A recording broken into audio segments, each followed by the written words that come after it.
ಗುರು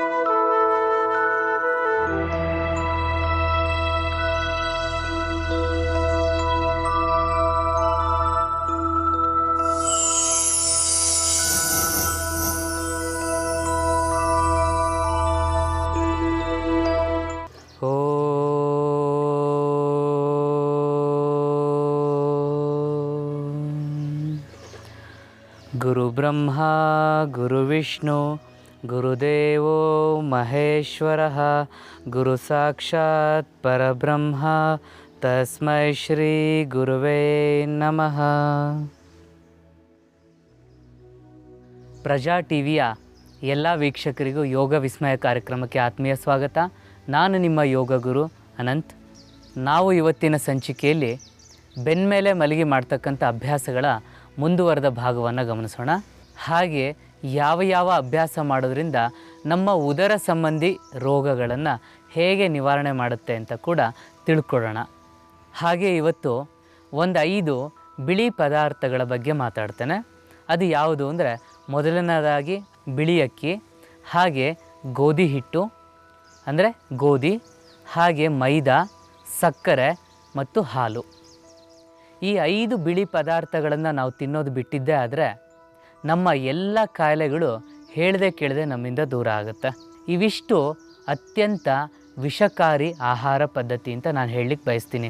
ಯಾಕೆ ಅಂದರೆ ಈ ಬಿಳಿ ಅಕ್ಕಿ ತಿನ್ನೋದ್ರಿಂದ ಗ್ಲೂಕೋಸ್ ಬಿಟ್ಟು ಬೇರೆ ಏನೂ ಇರೋದಿಲ್ಲ ಇದರಲ್ಲಿ. ಹಾಗಾಗಿ ನಿಮಗೆ ತಕ್ಷಣ ಒಬೆಸಿಟಿ ಮತ್ತು ಸಕ್ಕರೆ ಕಾಯಿಲೆಗಳು ಶುರುವಾಗುತ್ತೆ. ಹಾಗೆ ಹಾಲು, ನಾವು ಹಾಲಿನ ಬಗ್ಗೆ ನಾನು ಹೇಳಿದೆ. ಹಾಲು ಕುಡಿಬೇಕು. ಯಾವ ಹಾಲನ್ನು ಕುಡಿಬೇಕು ಅಂದರೆ ದೇಶಿ ಆಕಳ ಹಾಲನ್ನು ಕುಡೀರಿ. ಅಂದರೆ ಮಲೆನಾಡು ಗಿಡ್ಡ ಅಂತ ಬರುತ್ತಲ್ವ, ಆ ಥರದ ನಮ್ಮ ದೇಶಿ ಆಕಳ ಹಾಲನ್ನು ಕುಡಿದ್ರೆ ಅದು ಅಮೃತಕ್ಕೆ ಸಮಾನ. ಆದರೆ ಬೇರೆ ಹಾಲಲ್ಲ. ಹಾಲಲ್ಲಿ ಏನೆಲ್ಲ ಕಲಬೆರಕೆ ಇದೆ ಅಂತ ಪ್ರತಿದಿನ ಮಾಧ್ಯಮದ ಮುಖಾಂತರ ನೀವು ಗಮನಿಸ್ತಾನೆ ಇರ್ತೀರ. ಪತ್ರಿಕಾ ಮಾಧ್ಯಮ ಇರ್ಬೋದು ಅಥವಾ ಟಿ ವಿ ಮಾಧ್ಯಮ ಇರ್ಬೋದು, ಪ್ರತಿದಿನ ಅದನ್ನು ವಾಚ್ ಮಾಡ್ತಾನೆ ಇರ್ತೀರ. ಮತ್ತೊಂದು ವಿಚಾರ, ಗೋಧಿ. ಸಾಮಾನ್ಯವಾಗಿ ಕೆಲವರು ಹೇಳ್ತಾರೆ ಸಕ್ಕರೆ ಕಾಯಿಲೆ ಇದೆಯಾ, ಅಕ್ಕಿ ಬಿಡಿ, ಗೋಧಿ ತಿನ್ನಿ ಅಂತ. ಆದರೆ ನಾನು ಹೇಳ್ತಾ ಇದ್ದೀನಿ, ಗೋಧಿ ಕೂಡ ಮೋಸ್ಟ್ ಡೇಂಜರಸ್. ಯಾಕೆ ಅಂದರೆ ಆ ಗೋಧಿಯಲ್ಲಿ ಕೂಡ ಯಥೇಚ್ಛವಾಗಿ ಸಕ್ಕರೆ ಅಂಶ ಇರುತ್ತೆ, ಅಂದರೆ ಗ್ಲೂಕೋಸ್ ಅಂಶ ಜಾಸ್ತಿ ಇರುತ್ತೆ. ಹಾಗಾಗಿ ಸಕ್ಕರೆ ಕಾಯಿಲೆ ಇದ್ದವರು ಗೋಧಿ ತಿಂದರೆ ಆ ಕಾಯಿಲೆ ನಿಮಗೆ ಹಾಗೇ ಕಂಟಿನ್ಯೂ ಆಗುತ್ತೆ ವಿನಃ ಕಾಯಿಲೆ ಪರಿಹಾರ ಆಗಲಿಕ್ಕೆ ಸಾಧ್ಯ ಇಲ್ಲ. ಮತ್ತೊಂದು ಬಿಳಿ ಪದಾರ್ಥ ಅಂದರೆ ಮೈದಾ ಹಿಟ್ಟು. ಯಾವುದೇ ರೂಪದಲ್ಲಿ ಈ ಮೈದಾ ಹಿಟ್ಟನ್ನು ತಿಂದರೂ ಇದಕ್ಕೆ ಮಾಡೋ ಕೆಲಸ ಒಂದೇ, ನಿಮ್ಮ ಪ್ಯಾಂಕ್ರಿಯಾಸ್ ಗ್ರಂಥಿಯಲ್ಲಿ ಇರ್ತಕ್ಕಂಥ ಬೀಟಾ ಸೆಲ್ಸ್ನ ಡಿಆಕ್ಟಿವೇಟ್ ಮಾಡುತ್ತೆ. ಹಾಗಾಗಿ ಇನ್ಸುಲಿನ್ ಉತ್ಪತ್ತಿ ಕಮ್ಮಿ ಆಗ್ತಾ ಹೋಗುತ್ತೆ, ಸಹಜವಾಗಿ ಸಕ್ಕರೆ ಕಾಯಿಲೆ ಬರುತ್ತೆ. ದಯವಿಟ್ಟು ನಾನು ಪ್ರೀತಿಯಿಂದ ಕಳಕಳಿಯಿಂದ ಕೇಳ್ಕೊಳ್ಳೋದೇನು ಅಂದರೆ, ಯಾವುದೇ ಕಾರಣಕ್ಕೂ ನೀವಾಗಲಿ ನಿಮ್ಮ ಮಕ್ಕಳಿಗಾಗಲಿ ಮೈದಾ ಹಿಟ್ಟಲ್ಲಿ ತಯಾರಿಸಿದಂಥ ಯಾವ ಪದಾರ್ಥವನ್ನು ಕೊಡ್ಲಿಕ್ಕೆ ಹೋಗಬೇಡಿ. ಯಾಕೆಂದರೆ ಈ ಮೈದಾ ಹಿಟ್ಟು ತಿನ್ನೋದ್ರಿಂದ ಸಕ್ಕರೆ ಕಾಯಿಲೆ ಕಟ್ಟಿಟ್ಟ ಬುತ್ತಿ. ಮತ್ತೊಂದು ಬಿಳಿ ಪದಾರ್ಥ ಯಾವುದು? ಸಕ್ಕರೆ. ಅಂದರೆ ನಾವು ದಿನ ಬೆಳಗ್ಗೆ ಸಿಹಿ ಪದಾರ್ಥವನ್ನು ಏನಾದರೂ ತಯಾರಿಸಬೇಕು ಅಂದರೆ ಈ ಬಿಳಿ ಸಕ್ಕರೆಯನ್ನು ಉಪಯೋಗಿಸ್ತೀವಿ. ದಯವಿಟ್ಟು ಗಮನಿಸಿ, ನಮ್ಮ ಹಿರಿಯರು ಯಾರೂ ಸಕ್ಕರೆಯನ್ನು ಉಪಯೋಗಿಸ್ತಿರ್ಲಿಲ್ಲ. ಯಾಕೆ ಅಂದರೆ ಈ ಸಕ್ಕರೆ ಅವಾಗ ಇರಲೇ ಇಲ್ಲ. ನಾವು ಸಕ್ಕರೆಯನ್ನು ಉಪಯೋಗಿಸಿದಷ್ಟು ಸಕ್ಕರೆಯಿಂದ ಆಗ್ತಕ್ಕಂಥ ಎಲ್ಲ ದುಷ್ಪರಿಣಾಮಕ್ಕೆ ಒಳಗಾಗ್ತೀವಿ. ಹಾಗಾಗಿ ಸಕ್ಕರೆ ಬದಲು ಬೆಲ್ಲವನ್ನು ಉಪಯೋಗಿಸಿ, ಬಹಳ ಒಳ್ಳೆಯದು ಆರೋಗ್ಯಕ್ಕೆ. ಮತ್ತೊಂದು ಬಿಳಿ ಪದಾರ್ಥ ಹಾಲು. ಹಾಲು ಇವತ್ತು ತಿಳಿ ವಿಷವಾಗಿದೆ, ಅಂದರೆ ಸ್ಲೋ ಪಾಯ್ಸನ್. ಹಾಲನ್ನು ಕುಡಿಬೇಕು ಅಂತ ಇಷ್ಟ ಇದ್ದರೆ, ನಿಮ್ಮ ಮಕ್ಕಳಿಗೆ ಹಾಲನ್ನು ಕೊಡಬೇಕು ಅಂತ ಇದ್ದರೆ ದಯವಿಟ್ಟು ನೀವು ನಾಟಿ ಹಸುವಿನ ಹಾಲನ್ನು ಉಪಯೋಗಿಸಿ. ಆ ಹಾಲು ಅಮೃತಕ್ಕೆ ಸಮಾನ, ಇಲ್ಲಿ ಸಿಗ್ತಕ್ಕಂಥ ಹಾಲಲ್ಲ. ಮತ್ತೊಂದು ವಿಶೇಷತೆ ಅಂದರೆ ಹಾಲಲ್ಲಿ ಆ ವಿಟಮಿನ್ ಇದೆ, ಈ ಪ್ರೋಟೀನ್ ಇದೆ ಅಂತ ಏನೆಲ್ಲ ಹೇಳ್ತೇವೆ. ಹೌದು, ಸತ್ಯ, ಇರೋದು ಸತ್ಯ, ನಾನು ಇಲ್ಲ ಅಂತ ಹೇಳ್ತಾ ಇಲ್ಲ. ಆದರೆ ಅಷ್ಟು ಶುದ್ಧ ಹಾಲು ಎಲ್ಲಿ ಸಿಗ್ತಿದೆ? ಅದು ಸಿಗ್ತಾ ಇಲ್ಲ. ಹಾಗಾಗಿ ದಯವಿಟ್ಟು ಹಾಲನ್ನು ಕುಡಿಬೇಕಾದ್ರೆ ಸ್ವಲ್ಪ ಯೋಚನೆ ಮಾಡಿ. ಈ ಎಲ್ಲ ವಿಚಾರವನ್ನು ನಾವು ವೈಜ್ಞಾನಿಕವಾಗಿ ಸಂಶೋಧನೆ ಮಾಡಿ ನಿಮಗೆ ತಿಳಿಸ್ತಾ ಇದ್ದೀವಿ. ನಮ್ಮ ಜೊತೆ ವಿಜ್ಞಾನಿಗಳು ಕೂಡ ಇದ್ದಾರೆ. ಇದ್ರ ಬಗ್ಗೆ ಹೆಚ್ಚಿನದಾಗಿ ನೀವೇನಾದರೂ ತಿಳ್ಕೋಬೇಕು ಅಂದರೆ ದಯವಿಟ್ಟು ನಮ್ಮಲ್ಲಿಗೆ ಬನ್ನಿ, ನಾವು ಇದ್ರ ಬಗ್ಗೆ ಕೂಲಂಕುಷವಾಗಿ ತಿಳಿಸ್ಕೊಡ್ತೇವೆ. ಇಷ್ಟು ಹೇಳ್ತಾ ನಾನು ಇವತ್ತಿನ ಸಂಚಿಕೆಗೆ ಹೋಗ್ತಾ ಇದ್ದೀನಿ. ಇವತ್ತಿನ ಸಂಚಿಕೆಯ ವಿಷಯ ಬೆನ್ನ ಮೇಲೆ ಮಲಗಿ ಮಾಡ್ತಕ್ಕಂಥ ಅಭ್ಯಾಸಗಳು. ಬನ್ನಿ, ಈ ಅಭ್ಯಾಸಗಳನ್ನು ಕಲ್ತ್ಕೊಂಡು ಅಳವಡಿಸ್ಕೊಳ್ಳೋಣ, ನಮ್ಮ ಜೀವನವನ್ನು ಸುಖ ಶಾಂತಿಯಿಂದ ನೋಡ್ಕೊಳ್ಳೋಣ. ಇವತ್ತಿನ ಸಂಚಿಕೆಯಲ್ಲಿ ನಾನು ಮರ್ಕಟಾಸನ ಮಾಡೋದು ಹೇಗೆ, ಅದರ ಲಾಭಗಳೇನು ಅಂತ ತಿಳಿಸ್ಕೊಡ್ತೇನೆ. ಮರ್ಕಟಾಸನವನ್ನು ಯಾರಿಗೆ ಬಹಳ ಉಪಯುಕ್ತ ಅಂದರೆ, ತುಂಬ ಸೊಂಟ ನೋವು ಇರುತ್ತಲ್ಲ ಅವರಿಗೆ ಅತ್ಯಂತ ಶೀಘ್ರವಾಗಿ ಸೊಂಟ ನೋವನ್ನು ನಿವಾರಣೆ ಮಾಡಿಕೊಳ್ಳಿಕ್ಕೆ ಬಹಳ ಉಪಯುಕ್ತವಾದಂಥ ಅಭ್ಯಾಸ. ಹಾಗೆ ಗರ್ಭಾಶಯದ ಯಾವುದೇ ರೀತಿಯಾದ ಸಮಸ್ಯೆ ಇದ್ದರೆ ಇದು ಕೂಡ ಅವರಿಗೆ ಬಹಳ ಉಪಯುಕ್ತವಾದಂಥ ಅಭ್ಯಾಸ. ಮತ್ತೊಂದು ಲಾಭ ಅಂದರೆ ಸಕ್ಕರೆ ಕಾಯಿಲೆ ಇರುತ್ತಲ್ಲ ಅವರಿಗಂತೂ ರಾಮಬಾಣ ಈ ಅಭ್ಯಾಸ. ಮೂತ್ರಕೋಶದ ಸಮಸ್ಯೆ ಹಾಗೆ ಪಿತ್ತಕೋಶದ ಸಮಸ್ಯೆ ಇದ್ದವ್ರಿಗೆ ಕೂಡ ಬಹಳ ಲಾಭಕಾರಿ ಈ ಮರ್ಕಟಾಸನ. ಹಾಗಾಗಿ ಈ ಅಭ್ಯಾಸವನ್ನು ಚೆನ್ನಾಗಿ ಮಾಡಿ. ಇದು ಹೊಟ್ಟೆಗೆ ಸಂಬಂಧಪಟ್ಟಂಥ ಅಭ್ಯಾಸ, ಅದರ ಲಾಭ ಆಯಿತು.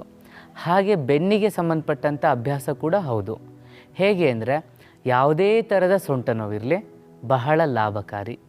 ಹಾಗೆ ಆಯುಷ್ಯವನ್ನು ಕೂಡ ವೃದ್ಧಿ ಮಾಡುತ್ತೆ ಅಂತ ಹಿರಿಯರು ಹೇಳ್ತಾರೆ, ಅಂದರೆ ನಮ್ಮ ಋಷಿ ಮಹರ್ಷಿಗಳು. ಯೌವನವನ್ನು ಕಾಪಾಡುತ್ತೆ, ಅಂದರೆ ಮುಪ್ಪು ವಯಸ್ಸಾದಂಗೆ ಸ್ವಲ್ಪ ಸಮಯ ಆದರೆ, ಅಂದರೆ ಒಂದು 30 ವರ್ಷ 35 ವರ್ಷ ದಾಟಿದರೆ ವಯಸ್ಸಾದಂಗೆ ನಮಗೆ ಅನಿಸುತ್ತೆ, ಭಾಸವಾಗುತ್ತೆ ನೋಡೋರ ಕಣ್ಣಿಗೆ. ಈ ಅಭ್ಯಾಸ ಮಾಡೋದ್ರಿಂದ ಆ ರೀತಿಯಾದಂಥ ನಮ್ಮ ಮುಖಚರ್ಯೆ ಸರಿ ಆಗುತ್ತೆ. ಅಂದರೆ ಎಷ್ಟೇ ವಯಸ್ಸಾದರೂ ನಾವಿನ್ನೂ ಯುವಕರ ಥರನೇ ಕಾಣಿಸ್ತೀವಿ. ಹಾಗೆ ಮತ್ತೊಂದು ಲಾಭ ಅಂದರೆ ಋತುಚಕ್ರಗಳ ಸಮಯದಲ್ಲಿ ತುಂಬ ಸೊಂಟ ನೋವು ಹೊಟ್ಟೆ ನೋವು ಬರುತ್ತಲ್ಲ, ಆ ಸಮಯದಲ್ಲಿ ಪ್ರತಿದಿನ ಬೆಳಿಗ್ಗೆ ಮಧ್ಯಾಹ್ನ ಸಾಯಂಕಾಲ ಈ ಮರ್ಕಟಾಸನವನ್ನು ಮಾಡೋದ್ರಿಂದ ಯಾವುದೇ ರೀತಿಯಾದಂಥ ಹೊಟ್ಟೆ ನೋವು ಇರ್ಬೋದು, ಬೆನ್ನು ನೋವು ಇರ್ಬೋದು ಬರೋದಿಲ್ಲ. ಬಂದರೂ ಕೂಡ ತಕ್ಷಣಕ್ಕೆ ಪರಿಹಾರ ಆಗುತ್ತೆ. ಹಾಗಾಗಿ ಈ ಅಭ್ಯಾಸವನ್ನು ತುಂಬ ಗಮನ ಇಟ್ಟು ಚೆನ್ನಾಗಿ ಮಾಡಿ. ಸಾಮಾನ್ಯವಾಗಿ ಅಭ್ಯಾಸ ಮಾಡಬೇಕಾದ್ರೆ ಯಾವುದೋ ಗಮನ ಇಟ್ಕೊಂಡು ಅಥವಾ ಎಲ್ಲೋ ಮನಸ್ಸನ್ನು ಇಟ್ಕೊಂಡು ಹೇಗೋ ಮಾಡ್ತಾರೆ, ಆಮೇಲೆ ಬೇಗ ಬೇಗ ಅಭ್ಯಾಸ ಮಾಡ್ತಾರೆ. ಈ ಬೇಗ ಬೇಗ ಅಭ್ಯಾಸ ಮಾಡಿದಾಗ ಲಾಭ ಸಿಗೋದಿಲ್ಲ. ಹಾಗಾಗಿ ನಿಧಾನವಾಗಿ ಅಭ್ಯಾಸವನ್ನು ಮಾಡಿ. ಹಾಗೆ ಸಂಪೂರ್ಣವಾದ ಗಮನ ನಿಮ್ಮ ಅಭ್ಯಾಸದ ಕಡೆನೇ ಇರಲಿ ಅನ್ನೋದು ಪತಂಜಲಿ ಮಹರ್ಷಿಗಳ ತಿಳಿಸ್ತಾರೆ. ಹಾಗಾಗಿ ಅಭ್ಯಾಸವನ್ನು ಯಾವುದೇ ಅಭ್ಯಾಸ ಮಾಡಿ ಗಮನ ಇಟ್ಟು ಮಾಡಬೇಕಾದ್ರೆ ಯಾವ ಯಾವ ಅಂಗಾಂಗದ ಮೇಲೆ ಹೇಗೆ ಪರಿಣಾಮ ಬೀರ್ತಿದೆ ಅನ್ನೋದನ್ನು ನೀವು ಸರಿಯಾಗಿ ಗಮನಿಸಬೇಕಾಗತ್ತೆ. ನೆನ್ಪಿಟ್ಕೊಳ್ಳಿ, ಮರ್ಕಟಾಸನ ಇಷ್ಟೆಲ್ಲ ಲಾಭವನ್ನು ತರುತ್ತೆ. ಹಾಗಾಗಿ ಇವತ್ತು ನಾವು ಮರ್ಕಟಾಸನವನ್ನು ಮಾಡೋಣ. ಬನ್ನಿ, ಗಮನಿಸಿ. ನಿಧಾನವಾಗಿ ಈ ರೀತಿ ಕಾಲುಗಳನ್ನು ಸ್ಟ್ರೆಚ್ ಮಾಡಿ ಹಾಗೆ ಹಿಂದೆ ಮಲ್ಕೊಳ್ಳಿ. ನಿಧಾನವಾಗಿ ನಿಮ್ಮ ಎರಡೂ ಕೈಗಳನ್ನು ಭುಜದ ನೇರ ತನ್ನಿ. ಹಾಗೆ ಕಾಲುಗಳನ್ನು ಬಟಕ್ಸ್ ಹತ್ರ ತೊಗೊಂಬನ್ನಿ. ಒಂದು ಪಾದಕ್ಕೂ ಆದಷ್ಟು 1.5 ಅಡಿ ಅಂತರ ಇಟ್ಕೊಳ್ಳಿ. ಹಾಗೆ ನಿಧಾನವಾಗಿ ಬಲಭಾಗಕ್ಕೆ ನಿಮ್ಮ ಕಾಲನ್ನು ಮಡಚಿ ಬಗ್ಗಿಸಿ, ಹಾಗೆ ಮುಖ ಎಡಗಡೆ ತಿರುಗಲಿ. ಬಲಗಡೆ ಪಾದದ ಕೆಳಗಡೆ ನಿಮ್ಮ ಎಡಗಡೆಯ ಮೊಣಕಾಲಿರಲಿ. ಸ್ವಲ್ಪ ಸಮಯ ಹಾಗೆ ವಿಶ್ರಾಂತಿಯ ಸ್ಥಿತಿಯಲ್ಲಿ ಇರಿ. ಹಾಗೆ ನಿಧಾನವಾಗಿ ಮೇಲೆ ಬನ್ನಿ. ನಿಧಾನವಾಗಿ ಎಡಗಡೆಯ ಪಾದದ ಕೆಳಗಡೆ ಬಲಗಡೆಯ ಮೊಣಕಾಲನ್ನು ಇಟ್ಕೊಳ್ಳಿ. ಹಾಗೆ ಪೂರ್ತಿಯಾಗಿ ನಿಮ್ಮ ಮುಖ ಬಲಗಡೆ ತಿರುಗಲಿ. ಸ್ವಲ್ಪ ಸಮಯ ಹಾಗೆ ವಿಶ್ರಾಂತಿಯ ಸ್ಥಿತಿಯಲ್ಲಿರಿ. ಆನಂತರ ನಿಧಾನವಾಗಿ ಮತ್ತೆ ಮೇಲೆ ತನ್ನಿ. ಹಾಗೆ ಮತ್ತೊಮ್ಮೆ ಬಲಭಾಗಕ್ಕೆ ಸಂಪೂರ್ಣವಾಗಿ ಬಗ್ಗಿಸಿ. ಹಾಗೆ ಮತ್ತೊಮ್ಮೆ ಎಡಭಾಗಕ್ಕೆ. ಈಗ ಎರಡೂ ಪಾದಗಳನ್ನು ಹತ್ತಿರ ಇಟ್ಕೊಳ್ಳಿ. ಸೆಕೆಂಡ್ ಸ್ಟೆಪ್, ಬಲಗಡೆಗೆ ಪೂರ್ತಿಯಾಗಿ ಬಗ್ಲಿ. ಮುಖ ಎಡಗಡೆನೇ ಇರಬೇಕು, ಯಾವಾಗಲೂ ಆಪೋಸಿಟ್ ಸೈಡೇ ಇರಲಿ. ಹಾಗೆ ಮತ್ತೆ ಮೇಲೆ ತನ್ನಿ. ಎಡಗಡೆ ಭಾಗಕ್ಕೆ ಪೂರ್ತಿಯಾಗಿ ಬಗ್ಗಿಸಿ, ಮುಖವನ್ನು ಬಲಗಡೆ ಭಾಗದಲ್ಲಿ ತಿರುಗಿಸಿ. ಎರಡೂ ಕಾಲುಗಳನ್ನು ನಿಧಾನವಾಗಿ ಮುಂದಕ್ಕೆ ತನ್ನಿ. ಈಗ ಮೂರನೆಯ ಪ್ರಕಾರ ಅಂದರೆ ಮೂರನೆಯ ಸ್ಟೆಪ್, ನಿಧಾನವಾಗಿ ಬಲಗಾಲನ ಮೇಲೆ ತನ್ನಿ, ಎಡಗಡೆ ಕೈಯಿಂದ ಹಿಡ್ಕೊಳ್ಳಿ. ಹಾಗೆ ನಿಧಾನವಾಗಿ ಪೂರ್ತಿಯಾಗಿ ಎಡಗಡೆ ಕಾಲು ಈ ಕಡೆ ಬರಲಿ, ಮುಖ ಬಲಗಡೆ ತಿರುಗಲಿ. ಸ್ವಲ್ಪ ಸಮಯ ಹೀಗೆ ವಿಶ್ರಾಂತಿಯ ಸ್ಥಿತಿಯಲ್ಲಿ ಇರಿ. ಹಾಗೆ ನಿಧಾನವಾಗಿ ಕಾಲನ್ನು ಮೇಲೆ ತನ್ನಿ, ಕೆಳಗೆ ತೊಗೊಂಬನ್ನಿ. ಎಡಗಾಲನ್ನು ಅದೇ ರೀತಿ ಮೇಲೆ ತೊಗೊಂಬನ್ನಿ, ಬಲ ಹಸ್ತದಿಂದ ಹಿಡ್ಕೊಳ್ಳಿ. ಹಾಗೆ ಪೂರ್ತಿಯಾಗಿ ತಿರುಗಿ ಮತ್ತು ಮುಖವನ್ನು ಆಪೋಸಿಟ್ ಸೈಡ್ ಅಂದರೆ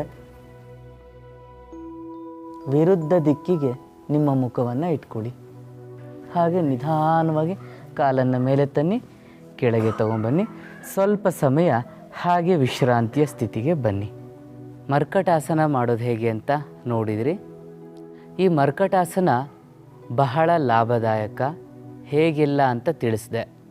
ಹಾಗಾಗಿ ಈ ಅಭ್ಯಾಸವನ್ನು ತುಂಬ ಶ್ರದ್ಧೆಯಿಂದ ಮನಸ್ಸಿಟ್ಟು ಮಾಡಿ. ಎಷ್ಟು ಸರಿ ಮಾಡಬೇಕು? ಕನಿಷ್ಠ ಪಕ್ಷ ಬೆಳಿಗ್ಗೆ ಒಂದು 10 ಸರಿ, ಸಂಜೆ ಒಂದು 10 ಸರಿ ಮಾಡಿ. ಯಾವಾಗ? ಈ ರೀತಿಯಾದಂಥ ಸಮಸ್ಯೆಗಳು ಇದ್ದಾಗ. ಏನೂ ಸಮಸ್ಯೆ ಇಲ್ಲ, ನಾನು ಆರಾಮಿದ್ದೀನಿ ಅಂದರೆ ಬೆಳಿಗ್ಗೆ ಒಂದು 5 ಸರಿ, ಸಂಜೆ ಒಂದು 5 ಸರಿ ಅಭ್ಯಾಸ ಮಾಡಿ. ಬಹಳ ಲಾಭದಾಯಕ. ಹಾಗಾಗಿ ನೀವು ಈ ಎಲ್ಲ ಅಭ್ಯಾಸಗಳನ್ನು ಕ್ರಮಬದ್ಧವಾಗಿ ಕಲಿಬೇಕು. ಕ್ರಮಬದ್ಧವಾಗಿ ಕಲಿಬೇಕು ಅಂದರೆ ಯಾರಾದರೂ ತಿಳಿದವರು ನಿಮಗೆ ಅತ್ಯಂತ ಅವಶ್ಯಕತೆ ಇರುತ್ತೆ ಮಾರ್ಗದರ್ಶನ ಕೊಡಲಿಕ್ಕೆ. ಹಾಗಾಗಿ ಯೋಗಾಭ್ಯಾಸವನ್ನು ಸರಿಯಾಗಿ ತಿಳಿದಂಥ ವ್ಯಕ್ತಿಗಳ ಹತ್ರ ಹೋಗಿ ಕಲ್ತ್ಕೊಳ್ಳಿ. ಹಾಗೆ ನಿಮಗೇನಾದರೂ ಗೊಂದಲ ಆದರೆ ಅಥವಾ ನಿಮ್ಮ ಮಾರ್ಗದರ್ಶಕರು ನಿಮಗೆ ಇಷ್ಟ ಆಗಲಿಲ್ಲ ಅಂದರೆ ಅವ್ರು ಹೇಳಿಕೊಡ್ತಕ್ಕಂಥ ವಿಧಾನಗಳು ನಿಮಗೆ ಸರಿ ಅನ್ನಿಸ್ಲಿಲ್ಲ ಅಂದರೆ ಖಂಡಿತ ತಲೆ ಕೆಡಿಸ್ಕೊಳ್ಳೋದು ಬೇಡ, ಹತಾಶೆ ಮಾಡ್ಕೊಳ್ಳೋದು ಬೇಡ. ನೀವು ನಮ್ಮನ್ನು ಸಂಪರ್ಕಿಸ್ಬೋದು. ದೂರವಾಣಿಯ ಮುಖಾಂತರ ಅಲ್ಲ, ನೇರವಾಗಿ ನಮ್ಮ ಹತ್ರ ಬಂದು ನಮ್ಮನ್ನು ಭೇಟಿ ಮಾಡ್ಬೋದು ನೀವು. ಹಾಗಾಗಿ ದಯವಿಟ್ಟು ಕೆಳಗಡೆ ಕಾಣಿಸ್ತಕ್ಕಂಥ ನಮ್ಮ ದೂರವಾಣಿಯ ಸಂಖ್ಯೆಗೆ ಕರೆ ಮಾಡಿ. ಹಾಗೆ ನೀವು ಯಾವತ್ತು ಬರ್ತೀರಾ ಅಂತ ತಿಳ್ಕೊಂಡು ನಾವು ಸಿಗೋವಂಥ ದಿನ ನೀವು ಬನ್ನಿ. ಇಷ್ಟೆಲ್ಲ ನಾನು ತಿಳಿಸ್ಕೊಡ್ತಾ ಇದ್ದೀನಿ. ನಾನು ತಿಳಿಸ್ಕೊಡ್ಬೇಕಾದ್ರೆ ಸಾಮಾನ್ಯವಾಗಿ ತುಂಬ ಜನ ಹೇಳ್ತಾರೆ, ಸರ್ ನೀವು ಬಹಳ ಚೆನ್ನಾಗಿ ಹೇಳ್ತಾ ಇದ್ದೀರಾ, ತುಂಬ ಚೆನ್ನಾಗಿ ಈ ಕಾರ್ಯಕ್ರಮ ಮೂಡಿ ಬರ್ತಾ ಇದೆ, ನಾವು ನಿಮ್ಮನ್ನು ಭೇಟಿಯಾಗಬೇಕು, ಅದಕ್ಕೆ ಎಲ್ಲಿ ಸಿಗ್ತೀರಾ, ಯಾವಾಗ ಸಿಗ್ತೀರಾ ಅಂತ ಭಾಳ ದಿನದಿಂದ ಕೇಳ್ತಾ ಇದ್ದಾರೆ. ದಯವಿಟ್ಟು ಗಮನಿಸಿ, ಈ ಬರ್ತಕ್ಕಂಥ ತಿಂಗಳ ಮೊದಲ ಶನಿವಾರ ಮತ್ತು ಮೊದಲ ಭಾನುವಾರ ಅಂದರೆ 3ನೇ ತಾರೀಕು ಮತ್ತು 4ನೇ ತಾರೀಕು ನಾನು ಬೆಂಗಳೂರಿನಲ್ಲಿ ಇರ್ತೇನೆ. ಯಶವಂತಪುರದ ಹತ್ರ ನಮ್ಮ ಆಶ್ರಮ ಇದೆ. ನೀವೆಲ್ಲರೂ ಅಲ್ಲಿಗೆ ಬರ್ಬೋದು. ನೆನಪಿರಲಿ, ನಮ್ಮ ಅಸಿಸ್ಟೆಂಟ್ ಇರ್ತಾರೆ. ಎಲ್ಲಿ ಅಡ್ರೆಸ್ಸು, ಹೇಗೆ ಬರಬೇಕು, ಬಸ್ಸಲ್ಲಿ ಬರೋದಾದರೆ ಹೇಗೆ, ಕಾರಲ್ಲಿ ಬರೋದಾದರೆ ಹೇಗೆ, ಈ ಎಲ್ಲ ವಿಚಾರಗಳನ್ನು ನನ್ನ ಅಸಿಸ್ಟೆಂಟ್ ನಿಮಗೆ ತಿಳಿಸ್ಕೊಡ್ತಾರೆ. ನೀವು ಬನ್ನಿ, ನಾವು ಇರ್ತೇವೆ. ನಿಮ್ಮ ಎಲ್ಲ ಪ್ರಶ್ನೆಗಳಿಗೆ ನಾವು ಉತ್ತರ ಕೊಡ್ತೇವೆ. ಇಷ್ಟು ಹೇಳ್ತಾ ನಾನು ಇವತ್ತಿನ ಸಂಚಿಕೆಯನ್ನು ಮುಗಿಸ್ತಾ ಇದ್ದೀನಿ. ನಿಮ್ಮೆಲ್ಲರಿಗೂ ಒಳ್ಳೆಯದಾಗಲಿ. ಶುಭ ದಿನ.